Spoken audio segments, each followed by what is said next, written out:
Kostelní zvony se mísí z tóny lesních rohů. Na oblečení účastníků převládá hnědá a tmavě zelená.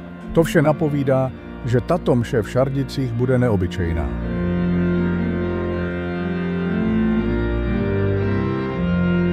Svatohubertská mše je každoročně věnována zdejším myslivcům. Ceremoniál připomíná, že myslivost není jen o lovu, ale o srdci, které v lese slyší víc než jen šelest větví.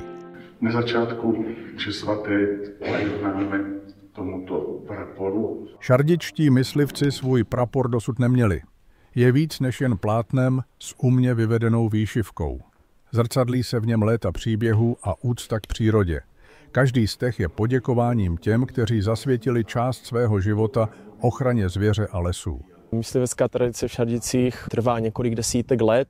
Prapor je symbol soudržnosti, jednoty, takže vlastně toto pro ten náš spolek je taky důležité, soudržnost držet při sobě.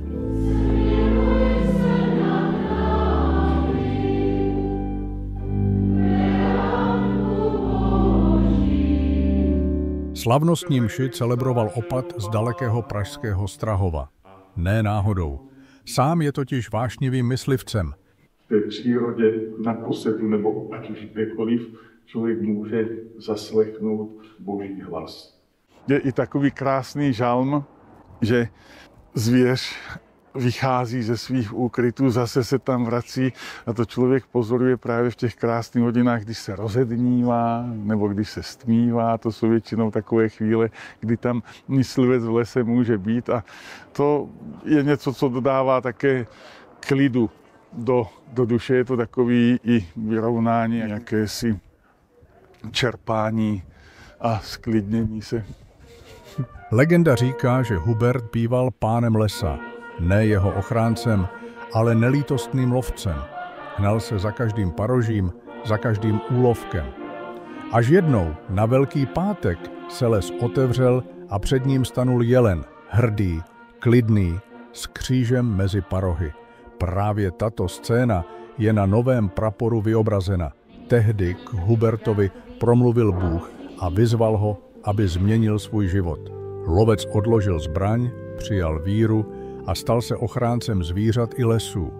Od té doby je svatý Hubert patronem všech myslivců. Člověk může se právě v té přírodě, jak jsem řekl, setkat s Bohem. A Hubert, na jeho počest se tady zde také scházíme. Patron lovců a myslivců, také lesníků a ochránců přírody, je příkladem člověka, kterého změnilo právě to setkání s Bohem. Spolek šardických myslivců čítá na 3 desítky členů. Jsou to lidé, kteří vědí, že krajina není majetkem, ale dědictvím. A že ji chrání nejen kvůli sobě, ale taky kvůli těm, kteří teprve přijdou.